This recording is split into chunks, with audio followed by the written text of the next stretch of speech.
Hello everyone, कैसे हो आप। आज हम कक्षा 5 सामाजिक ज्ञान की वर्कशीट हल करेंगे, पाठ कागज़ व मुद्रण। तो चलिए वर्कशीट हल करते हैं। प्रश्न 1, दिल्ली में छपने वाले 3 समाचार पत्रों के नाम लिखिए। तो यहाँ पर हम लिखेंगे पहला नवभारत टाइम्स, दूसरा हिंदुस्तान, तीसरा दैनिक जागरण। प्रश्न 2, महात्मा गांधी ने किन 2 समाचार पत्रों को संपादित किया था। तो यहाँ हम लिखेंगे पहला हरिजन, दूसरा यंग इंडिया। प्रश्न 3, कंप्यूटर का प्रयोग कहाँ कहाँ होता है, किन्हीं 4 जगहों के नाम लिखो। तो यहाँ पर हम लिखेंगे पहला विद्यालय, दूसरा बैंक, तीसरा रेलवे स्टेशन, चौथा एयरपोर्ट। इन सभी जगह पर कंप्यूटर का इस्तेमाल किया जाता है। चलिए आगे बढ़ते हैं। प्रश्न 4, निम्न चित्रों में से कौन सा चित्र जनसंचार का साधन नहीं है।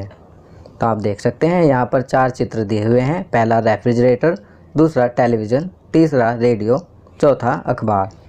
तो यहाँ पूछा गया है कि जनसंचार का साधन कौन सा चित्र नहीं है। तो यहाँ हम लिखेंगे रेफ्रिजरेटर। रेफ्रिजरेटर जनसंचार का साधन नहीं है। चलिए अगला प्रश्न करते हैं। प्रश्न 5, रिक्त स्थान भरो। पहला, योहान गुटेनबर्ग ने डैश की मशीन का आविष्कार किया। तो यहाँ पर हम लिखेंगे छपाई। योहान गुटेनबर्ग ने छपाई की मशीन का आविष्कार किया। दूसरा, डैश संसार की पहली छापी गई पुस्तक है। तो यहाँ पर हम लिखेंगे बाइबल। बाइबल संसार की पहली छापी गई पुस्तक है। तीसरा, आदि मानव डैश की दीवारों पर औजारों से खरोच कर चित्र बनाता था। तो यहाँ पर हम लिखेंगे गुफा। चौथा, ग्रेफाइट असल में डैश होता है। तो यहाँ पर हम लिखेंगे नरम।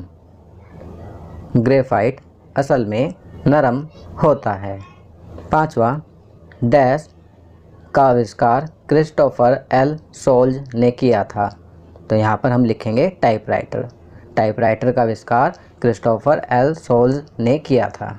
चलिए अगला प्रश्न करते हैं। प्रश्न 6, अपने घर के बड़ों से पता कीजिए तथा लिखिए कि उनके समय में पढ़ने लिखने के क्या साधन होते थे। तो इसका उत्तर लिखेंगे, पिताजी बताते हैं कि उनके समय में लिखने के लिए तख्ती होती थी, जिसे मुल्तानी मिट्टी से पोता जाता था और दूब की कलम व स्याही से इस पर लिखा जाता था। तो बच्चों, इसके अलावा भी आप अपने बड़ों से पता कर सकते हैं कि उनके समय में पढ़ने के और अन्य क्या साधन थे, और आप उन साधनों के नाम या उनके बारे में यहाँ पर लिख भी सकते हैं। चलिए अगला प्रश्न करते हैं। प्रश्न 7, प्यारे बच्चों, कोरोना महामारी के कारण आप विद्यालय नहीं जा पा रहे हैं। इस दौरान आप अपने अध्यापक अध्यापिका को बहुत याद भी कर रहे होंगे। हर साल हम 5 सितंबर को शिक्षक दिवस के रूप में मनाते हैं। कुछ पंक्तियाँ लिखकर या मौखिक संदेश द्वारा बताइए कि आप उन्हें किस तरह से याद कर रहे हैं। तो बच्चों, इसका उत्तर आप स्वयं लिखेंगे कि आप अपने अध्यापक अध्यापिका को किस प्रकार याद कर रहे हैं। आपकी सुविधा के लिए मैं कुछ पंक्तियाँ यहाँ पर लिख रहा हूँ। मैं अपने अध्यापक व अध्यापिकाओं को बहुत याद कर रहा हूँ। कक्षा में पढ़ते समय यदि कोई परेशानी होती थी तो हमारे अध्यापक अध्यापिकाएं हमारी उस परेशानी को उसी समय दूर करते थे। सभी बच्चों को पढ़ाई के साथ साथ खेल कूद व अन्य क्रियाकलाप करवाते थे। हम सब बच्चे मिलकर पढ़ाई के साथ साथ बहुत मज़े करते थे। मुझे अपने अध्यापक व अध्यापिकाओं की बहुत याद आती है।